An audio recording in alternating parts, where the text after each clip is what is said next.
I figured that you guys were going to hear enough of me tonight, so I passed on the introduction, but I'm a father of two and a husband of one, and we've been that way for coming up on 30 years, so nice long time. I'm a real estate broker, and I've been in the area doing real estate for about 25 years. And do we have a clicker?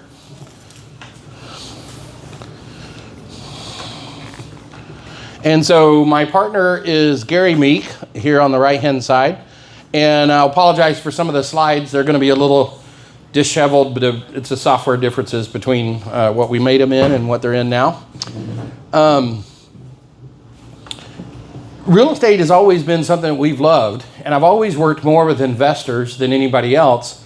However, in the last few years, I don't know if you guys have been in California for the last few years, but it's really hard to find cash flowing properties, right? Or anybody, you sound like we had some single family investors out there. When's the last time you found something that cash flowed with 20% down? It's very hard, right?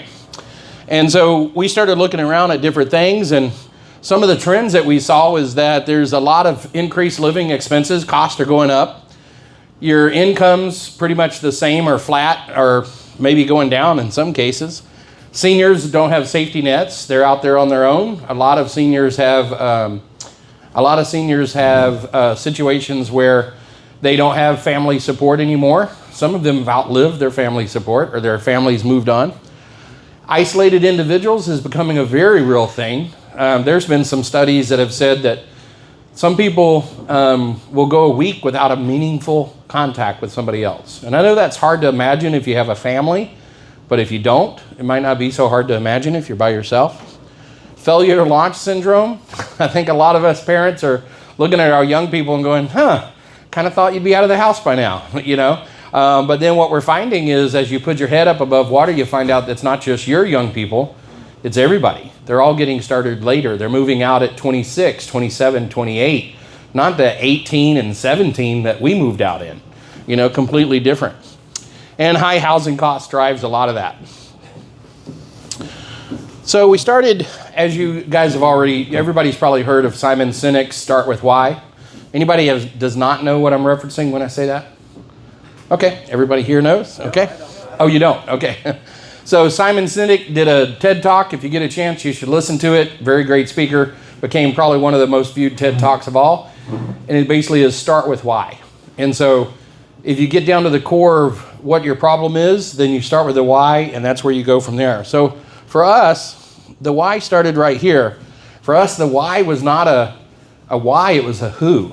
And so this video is not going to play out the right way, so we're going to play a couple of clips. And before we do, I want to get started and tell you, while he's getting it ready, the most common question I get in co-living is who's going to rent these kind of rooms?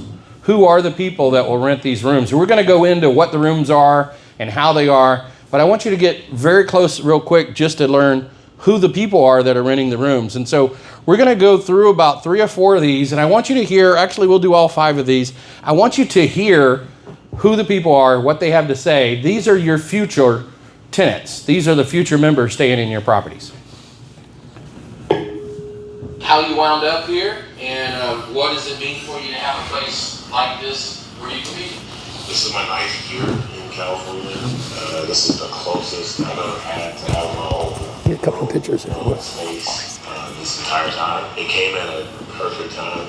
I like to let God just guide me, and it may not look like it may be advantageous for me, but I have to trust Him, and He brought me here. Is there anything you would change about the place? It's perfect. It's perfect. Yes. Awesome.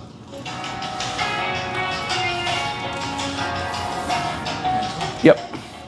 Or, you know, I'll cut this guy off a little bit. Washington, D.C., New York area. We have a good kitchen here. It's nice. Yeah. Kitchen's Is there anything that we don't have here that I should have gotten? very, very good. Very, very clean. This would pass 100% inspection by any health department. Yeah, there's plenty of refrigeration, plenty of firepower. It's a lot of fun. I'm repositioning myself. I got in an accident and I retired a little bit early. Like I said, it's a rotten around here. So when I met you, you were at another property, and that property had some issues, but how is the community there versus the community here? I haven't really met any of the outside community, but the indoor community is a lot better because of the screening that happens before people are allowed to even move. Go ahead and move to the next Tell me one. a little about your next plans, or do you have a First off, I have to say, I love the home, I love the environment. Everyone here is so great. As far as the vibe goes, it's great. Never been in an environment like this before, and I'm excited. I'm having a great time. The room's great, the view's great, temperature's great, no complaints. I was in a home with my mother, and she passed away, so everything kind of came down on me. Then I found myself in a tailspin and found myself without a home until I came upon Pad Split. And when I came upon Pad Split, I was like, this is great. The pricing is great. The area is great. I don't have to move out of California. You know, I can get out away from my family. You know, everything's good. So that's how I found it. And we'll go ahead to the next one. Since I'm in entertainment. Actually, my son found this. Okay. And he said, Pops, I found, look at these big rooms. He said that you can do half the rent that you pay in the motel, but motel is $2,000 a month. That was expensive, you know. And this is a blessing to me because, you know, it's giving me the opportunity to save. The surprise was to find a place like this. Most rooming houses that I know of coming out of Chicago or in the slums, and they, you know, they're not the type of house that you really want to live in. You know, to find something of this quality, that's what really makes me happy with, because I'm in a good spot. Actually, my son found this. You'll go ahead. My name's Mario Martin. So I started searching around at places. I'm a people person, so I desired something that was more community-based. I looked and I ran into Pad Split, so I went through a few homes and whatnot, and I gotta be honest, I was leery. I was real leery. But then I gave it a shot. This was actually my first place, and what surprised me is the level of detail that was in here. It's actually built out like a model home. I thought it was going to be built out something completely different. And then I got an opportunity to meet the people who are staying here, the other members, and it was quite pleasant. I think I want to do something like this. Right now, I work for the Department of Technology for Sacramento County, so, and I've been putting money away, so I'm looking to do something exactly like this. My name is Mark. I'm Isai, I'm from Mexico, and before being here I was in a foster care program, and now I'm living by myself. I'm a full-time student, and I like it. Go ahead to the next one. He's never lived anywhere else. I'm originally from the island. Go ahead and skip this one too. It's too long. I was in a sober living environment up in Auburn, and I looked on Craigslist just randomly and found this place, and I moved in. It's great. Everybody's respectful. Everybody gets along. It's not just like you pass in the hallway. You know, everybody acknowledges each other. It's a good time. It's quiet. It's super affordable. Oh, that's awesome. The place is always clean. It's quiet. And it's extremely cheap. You know, that's not the best part, but the quietude and the roommates Well, go ahead. now are just fantastic. So. All right. Oh yeah. Zachary. Military background, so 8 years active duty in the Air Force. I did 8 years active, and then I've been a reservist since 2018. Got a daughter. She's 7, soon to be 8. Going through a little separation right now, so We'll go ahead. single here soon. Grew up in Dayton. Roll of 72 basically All right. said That's good. how much time it takes in order. All right. I just wanted to kind of introduce you to who the members are. Go ahead. I got a quick comment. So Mario up there was my coworker at the county. Oh, was I was he? thinking of him as you were going through your presentation. So That is pretty we awesome. talked about how awesome Pat Split, or how his Place where he's at. place is at, where it's really helping out. Oh, that's awesome, man. That's good to hear. We're really trying to make it a good place. He So, almost came tonight. oh, okay. Well, that's awesome, man. We'll tell him I said hi. We'll see him again, but that is awesome to hear. You know, one of the members, I won't tell you which one. Well, I will. It's because he's so funny. The guy that said, great, it's great, it's great, it's great, it's great, it's great, it's great, it's great. Then he stopped paying his rent. and so I had to ask him to leave. And then we also learned a new word, quietude. I don't know if anybody's ever heard that word before. Quietude. I thought that was kind of neat. We had a gentleman that graduated from the foster care program, so he was living there. I skipped him because he's never lived anywhere else. That was his whole story, was this is my first time to get a place. And we had another gentleman. I skipped the bigger guy. The bigger guy's from Guam, and he just takes a long time to say anything. He didn't have any problems with it. He liked it. The last place he was at, everybody didn't pay the rent, so he was nice to only be responsible for his rent. So that worked out pretty good.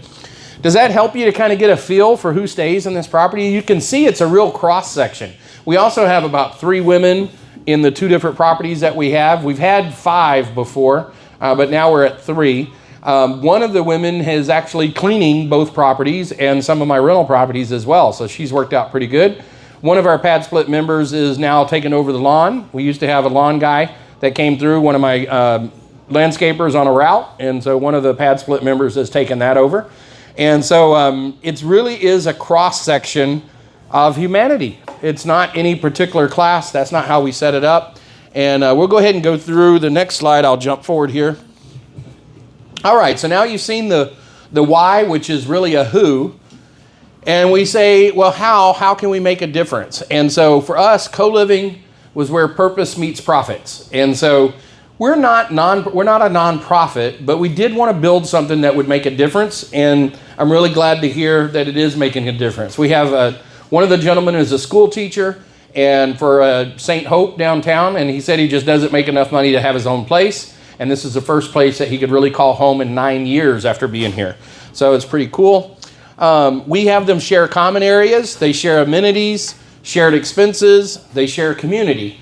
Now, they're not going to the ballpark together, they're not taking trips together, but they do get to know each other in the hallway, and as they pass through, they do develop some relationship. It's kind of funny, the property in Natomas probably has more community with a smaller number of people than the property in Arden does with more people. So this is our property in Arden. So we bought this property with the top part built already. We didn't build that out. It has basically a galley kitchen. On the other side of that galley kitchen is the laundry. We have 2 refrigerators and a water dispenser, and then there's another bedroom on the back side of that. So if you take a look at this is what we bought, which was about a 3,400 square foot property, and it had 6 bedrooms already. So we already had a lot to work with those 6 bedrooms. And the top of the house, the front door is facing up in this diagram. And then on the left-hand side, the upstairs is what you see on the left-hand side. So as you can see, these actually were some pretty big rooms that we actually were able to buy. So we had 6 bedrooms, 3,470 square feet. This is what we did to the upstairs. So I'll go through a couple of things here. Does this have a pointer on it? I don't know if it does or not, but anyway. Bedroom number 1 has a half bath in it. We charge extra for that. As you come over here, bedroom number 2, we didn't do anything really except for add in the closet. And then bedroom number 3, we really wanted to split that bedroom, but we just couldn't figure out a way to do it without making it feel small. And this is a choice you're going to face. This is that's a $700, $800 a month loss that we take because we didn't split that bedroom. But if you make everything feel too tight, you'll lose that sense of what gives them the desire to stay there, right? You'll make them feel like they're maybe losing a little bit of their dignity if they're too crowded. And so you have to be careful with that. You don't want to drive them away. Bedroom number 4 and 5 used to be the master bedroom. And so if you'll notice what we did is we blocked off the access to the bathroom, which was through the master bedroom, and then we took it through the hallway. I don't have to have this if I don't need it, but if you got one that works, that's great. Let's try this one. My daddy was a preacher, and I can speak louder. All right, this is good. Okay, so really opening up that master bedroom is a big difference. You're going to see that in a lot of different floor plans that will make a big difference. I need to be able to access that bathroom. A lot of people will say that one might need to be turned off. Yep. Okay. A lot of people will say, why don't we just rent out the master bedroom? But the problem is if you give up that access, you only want to have 3 bedrooms to a bathroom. 3, maybe 4. And if you give up that master bathroom, you're losing access to the other bedrooms. Now we had bedrooms number 6 and 7 was an open area. And what we did with those is we went ahead and closed them off. It basically closed off what would have been like a bonus room in the living room. We closed those off, put the bedrooms there, and we got extra because they both had doors outside. So we just left those doors outside. We actually charge a premium for those properties, for those units as well. So this gave us 2.5 baths downstairs and all of these bedrooms, 7 bedrooms. So how many bathrooms total? We're going upstairs now. This is the original floor plan? No, this is what we did to You it. cut into that bonus room. And Yep. added the 2. Where else did you add? So let me go back so you can see it. So this is the original. Gotcha. Okay. And so downstairs, what we added was we added the 2 bedrooms, number 6 and 7. Right. And then we added bedrooms 4 and 5 where the master used to be. Gotcha. Okay. So we added 6 and 7 where there was nothing before, and we added number 4 and 5 by splitting that master. And your challenges is you've got to make sure you get the AC to those locations. So this is one area that we learned. We didn't really pay much attention to area 6 and 7 because we could see that we had AC outlets. And so we took up the floor, we put in the walls, we didn't really think very much about it. But then we found out those AC outlets weren't connected. And so we had to pull up floors that we had just put down, open up the subfloor, go back in and connect them. They actually never connected even though they had the grills there, we thought they were there, but they weren't. So run test. Let's see here. So now this is upstairs. So before we had 2 different bedrooms upstairs, just 2 large rooms, and we basically just split those, added closets, and turned that into 4 bedrooms. Now it's an 11 bedroom, 3.5 bath. Now, I don't know how you are on math, but 11 bedrooms does pretty good. Have you written them out by the room? I have an apartment complex that I'm in contract on right now, and it's 8 units. 4 of them are 2 bedrooms, 4 of them are 1 bedrooms. They all have kitchens, and none of them, they don't make as much money as this co-living property does for an 8-bedroom apartment complex. So if you're thinking about small multifamily, you might think about big single family turning into co-living. Maybe this will help. Feels kind of weird, but it's quieter now. So, all right. This is our property in Greg Thatch. This is over in Natomas. And this is basically the street, the house you see driving down the street, not especially large. This one is now a 8-bedroom, 3-bath. So we took this property. As you can see, you're coming into the property. The front door is at the bottom. And as you came in, you can see the garage on the left and then this large open space on the right. And that open space on the right became what? It became... Let me stay with you. So watch the large open space. We had a half bath there, and then kitchen, living room, and garage. You can see that living room was 13 by 26, so that's a good sized living room. Upstairs, we had an area that had a loft. It had 3 bedrooms, then a large master bedroom. Master bedroom was 16 by 19, and then the loft was 10 by 12. So this is what we did upstairs. So we took that loft, and of course we made an extra bedroom out of that. We didn't do anything with the bathroom in the hallway. And then the master bedroom, we split that in 2. And those rooms are a little bit skinny. Those aren't quite the full-size room I would like. I'd like it to not feel so skinny. But they work out very well. The beds and furniture fit in there. But what we did is we backed off that master bedroom, created a hallway so you could get to the master bathroom and everybody could share that master bath. Now downstairs, you may not have noticed it. I might not have it in the drawing, but downstairs we've also added the bathroom there now extends over by the sink, and we have a shower. So we made that a full bath downstairs. We were able to use the sink as our drain for the shower, which is kind of cool. So we were able to tap into the backside of that sink. As you can see, there's a pony wall there. So we just went into the concrete right there, tapped into that drain, and they had used a 3-inch drain, which was large enough for our shower.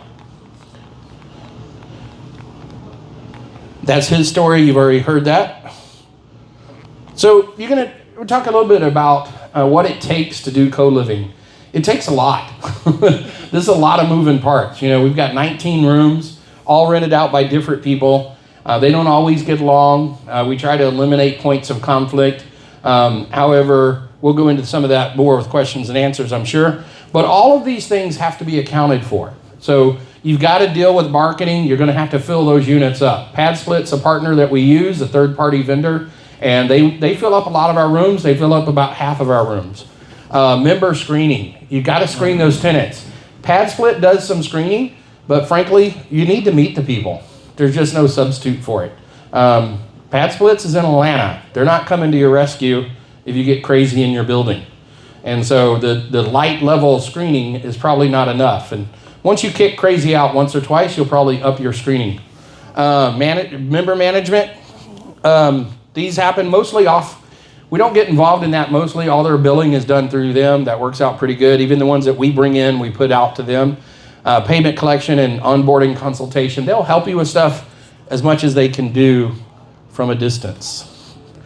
The marketing, you definitely have to do that. Maintenance, cleaning, turnovers. Turnovers happen by having one of our Pad Split members help with our cleaning. She helps with our turnovers as well. She'll go take all the bedding off, wash that bedding, and then put it back on. Another little trick we learned was we buy more bedding than what we need, so that instead of doing it, she comes on site, she takes the old bedding with her back to her place, washes it there. She just puts new bedding on. Yeah? Are there 2 sets of washer dryers or just one? Only one. One in both has seemed to be enough for us. They'll figure it out. And then legal liability, landscaping. Legal liability, we'll spend a little bit of time on that. Some of the structure that is used, if you're familiar with them, and we'll go into some of that, but some of that structure does help you with some legal liability. Not as much as you might want, but there is some help there. So, what's the solution to doing everything yourself? Well, if you're an investor, this is how you start out. You got your fast bike, you're going to go far, you're going to go fast, you're going to have a really good time. Until you don't. And this is what you wind up looking like. You're trying to do everything yourself, and it gets to be a burden after a while, and you can't go as fast, and you can't take corners. And so this is what we like to do, is we share the ride. And so what I mean by that is there are going to be several times where I talk to people and they talk about, well, you could save some money if you didn't do this, or you could save some money if you didn't hire this out. We're wanting to ride the fast boat. We're here to have a good time, enjoy our families, make some money, do good, but we don't feel like we need to do everything ourselves. All right, we have an investment club. I'm not going to spend a lot of time on that. If you want to learn more about it, you can email me, and we'll go into that more. The investment club lets people invest with us, and anyway, you make a good return. You get to vote on the things that we invest in, and so that's pretty good. We're going to jump into some of our numbers. Does everybody want to hear numbers? I know numbers are going to bore you. I don't want to get into numbers if it's going to bore you, right? Okay, we'll go ahead. All right, so we bought Town Circle for $710,000. Now, we use some creative financing when we buy. I don't know what to do different. Just keep it going, huh? Okay, so we got a first mortgage that is $300,000, but we got that at a 2.25% interest rate.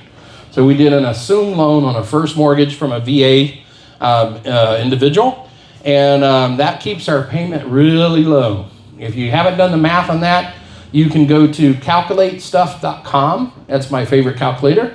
Calculatestuff.com. Go to the mortgage calculator and just plug in the difference at 2.5 or 2.25, and then go back and put 6.25, which is where it is today. Okay. Second mortgage, we had the seller carry that $310,000. We paid him 7%. Paid him above average, above market return. We don't really care about the price or the terms as long as we can cash flow really well, and that made a difference for us. And so taxes and insurance came in. Our insurance number was higher than we expected, but our PITI is still really nice. And as you can see, with $11,000 in revenue, this prints money. This is Greg Thatch. $705,000 was our purchase price. First mortgage, this one we did an assumed loan as well. This one was only 4.6%. However, that was the whole amount. We didn't have to do a second. And so no seller carry. Principal and interest, there you go, sorry about that. Principal and interest was 33, taxes and insurance. So we're making good profit on that one as well. This is something that I teach on. I'm not going to spend a lot of time on it unless you want to know more about it, but everybody should realize in real estate there's 5 returns on investment. You get a return from cash flow, a return from loan payoff, a return from your interest deduction, depreciation, and appreciation.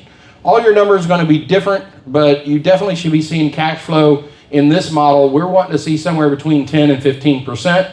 Our second property kind of brought our cash flow down a little bit because we wound up with 8 bedrooms instead of 10. And we can go into that, but it didn't turn out quite the way we wanted it. But we're still pretty happy with a 35% return. If you don't know about this, you really, really are missing some beautiful, beautiful words. Bonus depreciation, cost segregation. These may be the sexiest words that an old man ever hears anymore. I do like it when my wife tells me to come home early, but these words are pretty good. Accelerated tax savings, improved cash flow, more investable income. In a nutshell, none of our investors will pay taxes this year because of the bonus depreciation that we're going to take out of the property when we do our segregated cost study. The short way to look at that is everybody knows that depreciation happens at 27.5%, correct? Everybody understand that? Okay, so if you don't understand that, basically IRS says your property is going to be worth 0 in 27 and a half years. So they let you deduct it, whatever the purchase price is, at about 80%, maybe 75% of the purchase price, because they say that's the improved portion. They say your improvements will be worth nothing in 27 and a half years. So you get to deduct that number divided by 27.5 every year. Well, some items in your house have a different appreciation schedule. So the lights here, the curtains there, the floor, the paint, the furnishings might have different schedules. And so for anything that's under a 15-year schedule, you get to take it all in 1 year, which is amazing. So that's the program in a nutshell. And so it basically wipes out all your earned income. We invest kind of like we use the investment club kind of like an LLC. It is an LLC, and in a nutshell, we pay out monthly distributions, tax benefits, voting rights, all are done on a prorated basis. And what's nice is we're expected to stay in for a year. We want you to be financially stable. And material participation keeps you an active participant. So we have you vote on all the things that we do. We spread out the risk and share the reward. And this is, I think, my quote, education without action is mere entertainment. How many events have you gone to without taking action? Do something. What we like about our investment club is you can put in as little as 10 grand. So we just want everybody to do something because you'll learn so much by being an active. Where you put your money, you'll learn that product. That'll be the best course you ever took, okay? So that's my information. I'm actually go through things fairly fast, but I want to leave a lot of room for questions and answers if I have the answer. Does anybody have any questions? Are they typically set up with a month-to-month lease or yearly? How is that set up? Yeah. So she asked, are they usually set up on a month-to-month, or how does that work? In this particular case, our products are 12-week sign-up.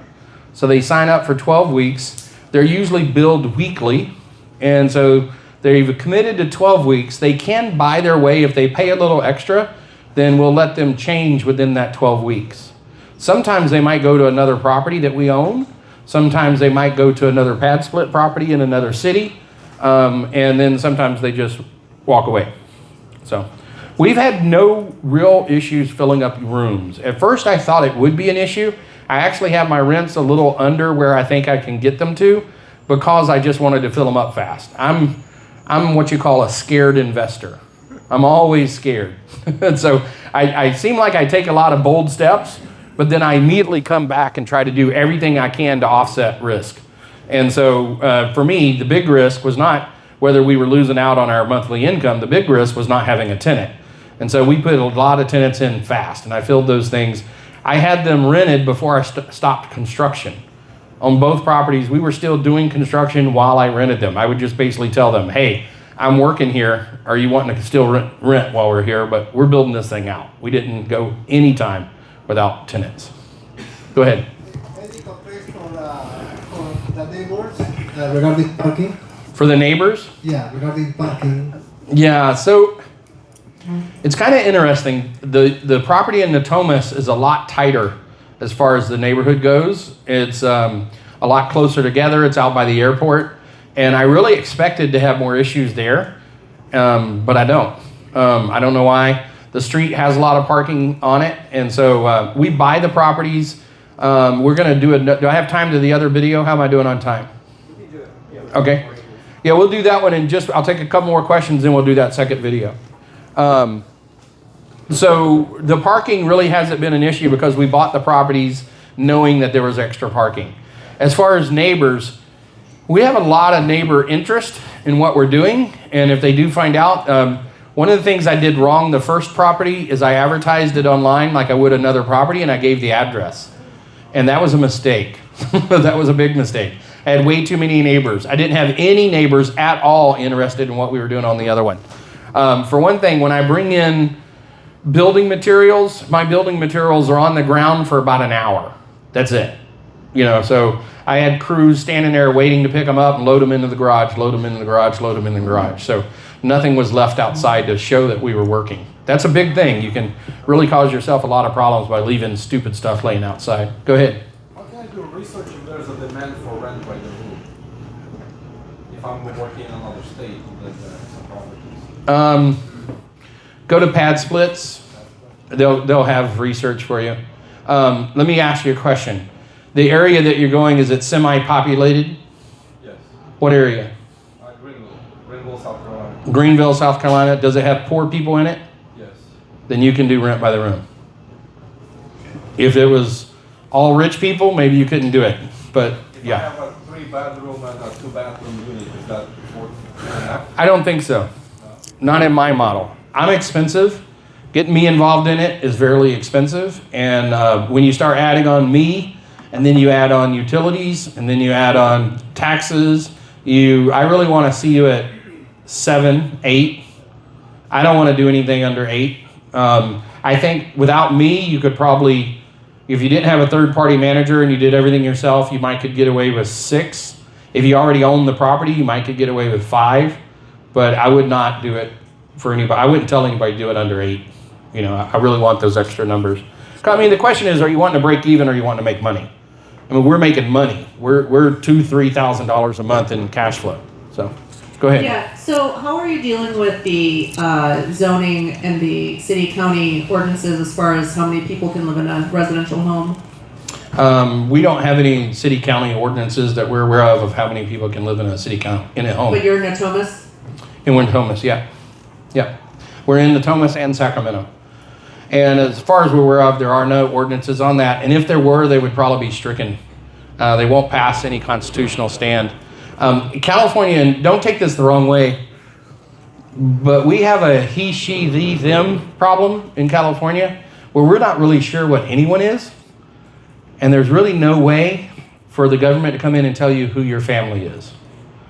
So most places that have rules that say how many unrelated people first have to figure out what unrelated means. Then they have to figure out whether that was something that was left over from a racist time period. And most states have stricken those laws because they say they're racist. So they don't even get into the other problem. So the other thing is that we're really different than short-term housing. Short-term housing right now is coming under a lot of attack. A lot of city and regulation really does not like short-term housing. But they love what we're doing. We don't take homes off the market. We add more people living in the same number of homes. The math is totally different. So we haven't had that be an issue. Could it be an issue? It definitely could be an issue, but it's not one that we're going to go asking about, if you understand. I came from the Navy, and they taught us there that we would rather ask for forgiveness than permission. And so, but I know that's not everybody's style. So I don't have an answer for the people that are really wanting to do it completely 100% by the book because I didn't bother to read the book. So go ahead. So you mentioned pad splits putting about half your residents in, or has that changed since you initially started? And then are you getting the rest on your own advertising? And then what is the difference with cost as far as pad split to self-manage and self-acquisition? So let me make sure I'm not saying it the wrong way. We like pad splits. We think they're a great partner. But if I place the tenant myself, I save there's a payment of 10 days worth of rent that goes to the pad split company.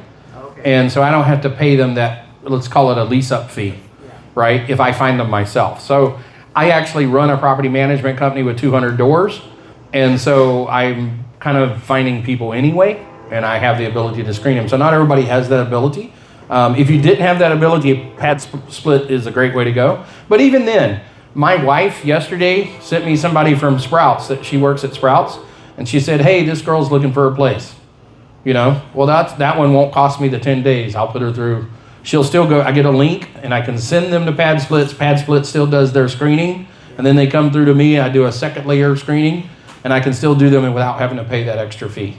So it's fairly reasonable. Go ahead. So you guys, if I remember correctly, don't charge for utilities. It's part of the price of rent. Yeah, I didn't go into it too much on this slide, but the cost of living is crazy, right? You're probably looking at, and it doesn't seem crazy to everybody if you have a great job, but you're probably looking at about $1,800 for most any apartment. You know, you just can't find something. Maybe 16 in a bad neighborhood, but probably around 1,800. And then you're going to throw about $400 to $500 a month on top of that for things like utilities, cable, water, sewer, garbage, electricity, gas, all of that. So if you're $400 plus 1,800, you're at $2,200. You got to start doing some math and going backwards and saying, if a guy makes $25 an hour, can he really afford to live in his own place? He can't. The math doesn't work. And so we're about 40 to 60, we're somewhere between 60 and 40% savings for someone to take one of our rooms. And that's a big difference at that price level. It's a real big difference. So what do you do, for example, with HVAC? You have people playing with, because we live in Placer County, PG&E is expensive.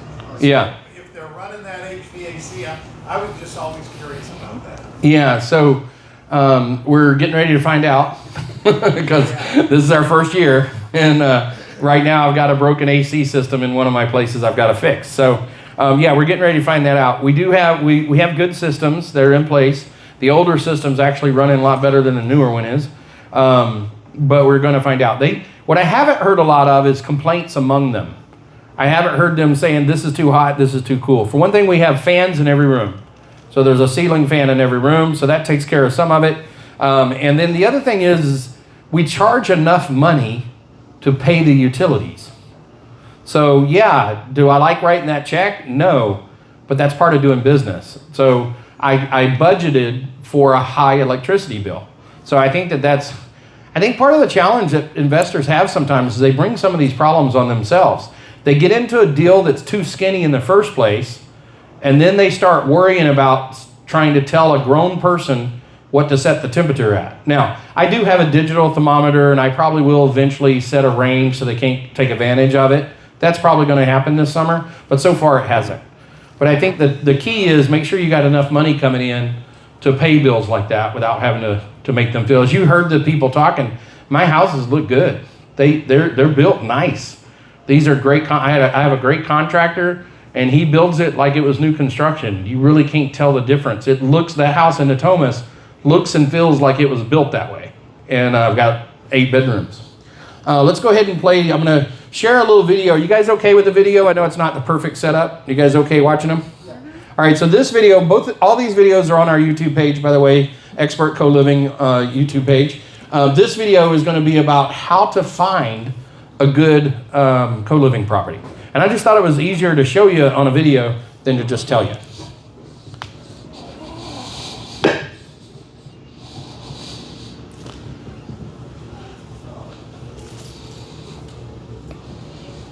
Hey, this is Mathis, and I have a couple co-living properties coming out today. Check out another property that is a potential co-living property. And today I'm going to show you exactly what I'm looking for. Well, maybe it's easier. Internet's a bit slow. That's all right. Well, first of all, you're seeing what I like to see, and that is available parking across the street. As you can see here, we have a very nice street and lots of side yard available. As we're turning back to the house, you can see that it also includes a 2-car garage and more space in front of it. Well, as soon as we come into the house, I'm greeted by one thing that I love to see, and that is extra open space. Now, as you know, our model is to take a 4-bedroom house and add 5 or 6 bedrooms. So here we've got one downstairs bedroom, and the bath is separated. That's very good, so everybody can use it. And as you see this space here, we'll probably look to add 2 bedrooms there, and I'll find out how we can do just that. Well, this space here turns out to be 12 foot by 16 foot. And that's actually quite big enough. I could turn it into 2 bedrooms, except for the idea that I need exterior access windows. So this will only be 1 bedroom. Now, just in case you're wondering, how did I get that measurement so fast? I don't even have a tape measure. It's using one of these analog devices, and this is your best friend as you're measuring out rooms. It shoots a quick little laser, and it will tell you quickly the size of the bedroom. You're not cutting the measure, so you don't need it exact. This will give you a quick idea whether you have a big enough space for a bedroom.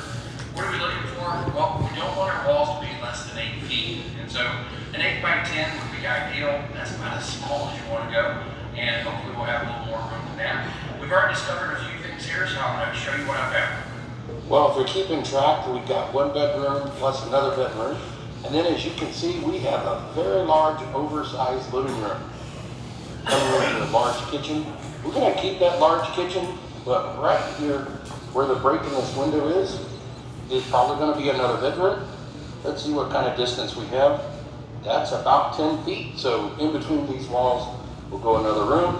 And we want to have a hallway out here, at least 3 or 4 feet wide.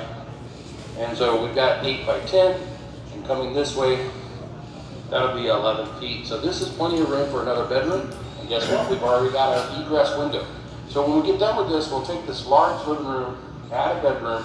So that's bedroom number 3, and we'll still have a good sized living room dining room. Let's go out to the garage and see what's here. Well, this is a pretty typical garage.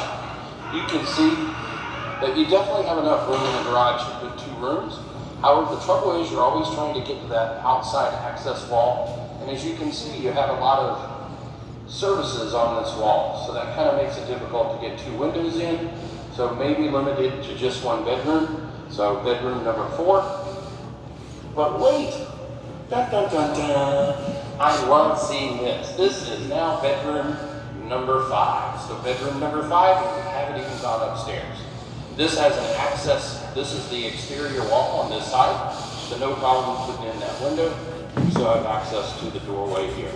So this is a great kitchen. What we like to do is give each person a shelf and a counter, a counter and a drawer, and so we will number these and have each person have a lot of storage space.